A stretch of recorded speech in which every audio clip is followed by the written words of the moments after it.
Here are my top Asian snack recommendations for your next trip to the country or simply to your next Asian grocery store run.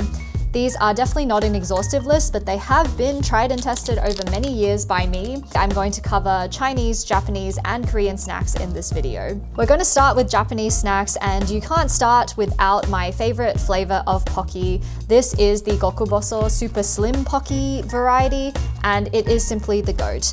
I don't know what to say, it is just the right ratio of biscuit to chocolate, and it is so satisfying to eat, and it always feels like you're eating like double the amount. This is also one of the Pockys that you can only get that has been produced in Japan. And you can really tell because the chocolate tastes almost dark. Next is these umeboshi sheets. The form factor of these are so satisfying. It's a little bit like a fruit roll-up, but cut into discrete little sheets. They're perfect for a long car ride where you need a burst of that sweet, sour saltiness to wake you up. When it comes to potato chips, I truly believe that Japan is the GOAT. The form factor, the crispiness, the attention to detail, I could go on. One of my favorites to get is the 7-Eleven home brand thick cut seaweed and salt potato chips. Along those lines, Calbee is definitely the go-to brand. It just has such a variety, but it's always reliably crispy and the flavorings are great. This one has more of a thin, Lay's-like potato chip texture, but this black pepper flavor is definitely a favorite recent one. Also, Calbee does home brand potato chips as well. I believe you can find these in the Lawsons. When it comes to gummies, one of the reliable go-tos is the Kasugai fruit gummy series. My favorite is definitely the yuzu gummy as well as the muscat and lychee, but there is a huge range to choose from and they are really great. Speaking of super slim stick flavored snacks, the savory pretz super slim variety is also the GOAT. Basically, it's the best. Go try the chicken one and see for yourself. Finally, this caramel corn snack is widely available in a lot of Daisos around here, but it is really fragrant. The original flavor is my favorite and it makes for a great movie snack. Moving on to Chinese snacks, I have a lot of nostalgic Chinese snacks. This one is probably my favorite still that I do like for the flavor, although you never have enough chocolate in your Yan Yan chocolate crackers. But my go-to favorite for China is definitely roasted sesame seeds. These are a really old school snack that you often have with teas, but it makes the experience feel like it lasts for longer and you're actually not eating a huge amount, but it feels like you're doing a lot. Just be careful that you don't overconsume because you might get mouth ulcers or a sore throat. This brand in particular has a really lovely spiced flavor, and that's usually my go-to for sunflower seeds. I bought the wrong flavor, so ignore the packaging here. So one of my recent favorites is the Aji milk cake brand. This is essentially a pre-packaged like Twinkie-like form factor of the milky sponge cakes that you usually get in Asian bakeries here. It is good for when you're craving that like uncomplicated sweet milky snack.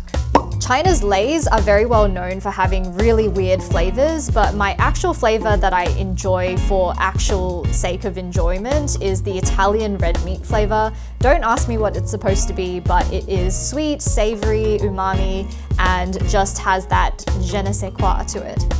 If you're in Australia, you should have seen Penny's crispy pork crackling in stores. I don't know if it's available outside of Sydney, but it is my go-to when it comes to pork crackling. Definitely a guilty pleasure, which is why the chili flavor is good because you can only eat about 1 or 2 pieces before you feel completely satiated. The next one is called 蒜香青豆, or basically garlic green peas. These are a great individually packaged little snack to bring on hikes or on different day trips. It's just savory, it has a hit of substance, and it's just good for tiding you over. And finally, this is not a Chinese brand, this is actually Thai, but this is my go-to goat of crispy seaweed snacks. This is Tao Kei Noi. It is just so great. They're seaweed strips, they've got that umami hit, and they have the crispiest texture that you would know. In terms of Korean snacks, this gosomi sesame cracker is definitely the go-to when I need a savory sweet kind of hit and want to feel like I'm still eating fairly light.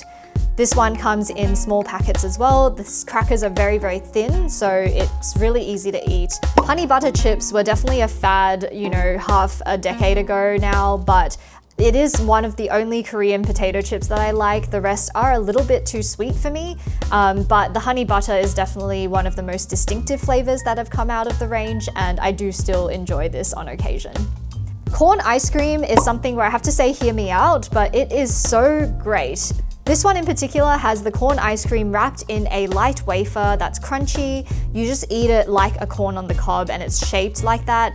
And it has this light, fragrant sweetness that feels much more natural than your usual ice cream flavoring. So if you haven't given corn ice cream a try, it is an underrated fave. If you like Yakult and you like gummies, this is essentially a marriage of the two. Speaking of gummies, the Orion Korean gummies are also one of my go-tos for a quick snack, especially because their packaging is quite small. The purple grape flavor is so vivid, and it says it's 60% fruit juice, and I would believe it because it's not simply sweet. It does have a little bit of that fruity flavor to it, and a little bit more complexity. So if you want moist chocolate chip cookies and not the really crumbly hard ones that come with being pre-packaged, the Orion chocolate chip cookies are definitely one of the best I've tasted of pre-packaged cookies out there. It actually tastes like they've used real chocolate and that the cookies are like moist enough that it feels like a satisfying bite. And finally, when it comes to choco pies, I am an Orion girl over a latte girl. I don't know what it is, maybe I imprinted on it early, but this is my preferred flavor of choco pie. It is this marshmallow, pillowy, soft, chocolatey mouthful that just really satisfies that craving of, you know, biting into something really sweet and substantial. This is definitely only skimming the surface, but as always, I hope this video inspired you to try something new, whether it is your next Asian grocery store run or it inspired you to put it down on your travel itinerary. If there's something you'd like to see from me, I'd love to know in the comments below, and it would mean the world if you subscribed and supported me along this journey. Until next time, I'll see you then. Bye!